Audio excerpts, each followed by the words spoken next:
Hey, welcome. So today we are going to talk all about hacking your sleep. You know, how some people can get by on just 5 or 6 hours and somehow wake up feeling sharp, totally fresh, and just fully charged for the day ahead. You've been there, right? I know I have. You get what you think is a full 8 hours, but you wake up feeling awful, like your brain is still in a fog. You tell yourself, okay, tonight I'm definitely going to bed earlier. But that never really happens, does it? So, what is the secret? Okay, so the first big idea we have to get our heads around is this. The number of hours you spend just lying in bed. It's not the most important thing. Not at all. The real goal here isn't just more time, it's more effective rest. We're talking about packing more of that good stuff, that deep and REM sleep, into every single hour.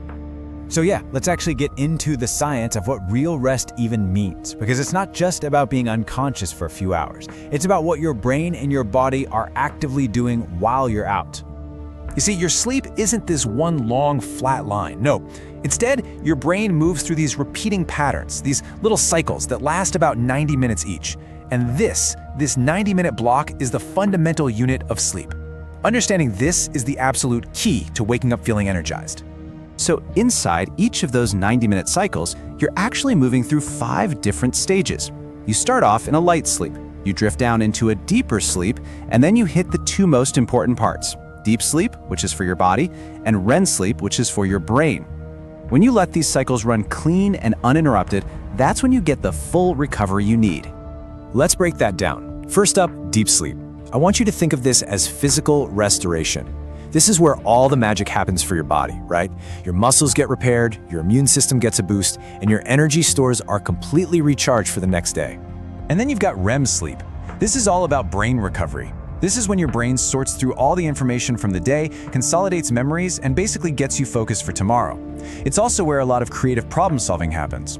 You know those aha moments you get in the morning? Yeah, that's often thanks to a good night of REM. The point is, you need high-quality versions of both of these to feel truly rested.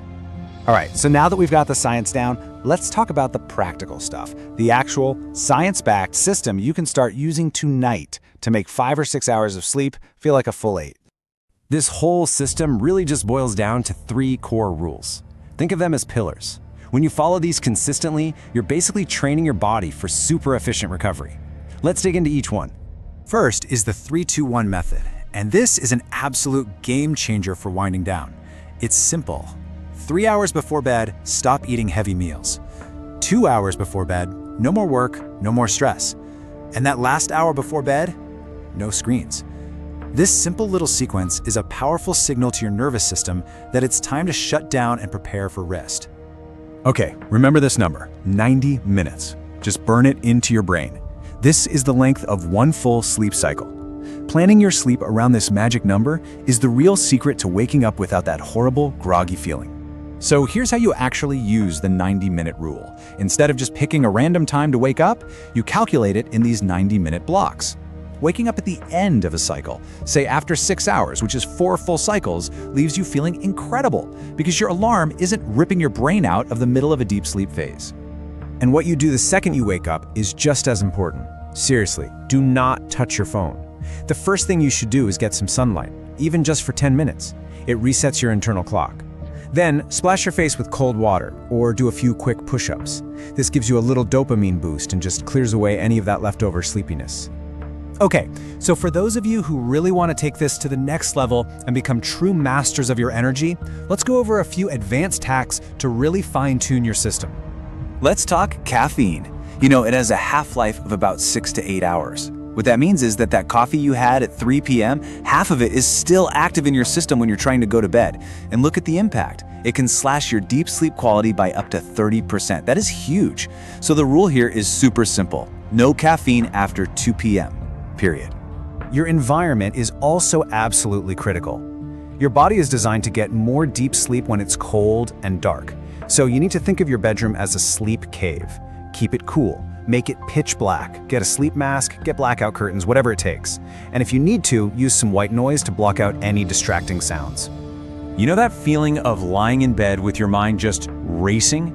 That's your brain stuck in awake mode, what scientists call beta waves. There's a really simple trick for this called a mental declutter. Just spend 5 minutes writing down all your thoughts, your to-do lists, whatever is bouncing around in there. This helps shift your brain into a calmer state, getting it ready for sleep.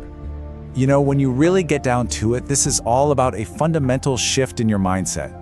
We have to stop seeing sleep as this passive chore, or even worse, as a sign of weakness.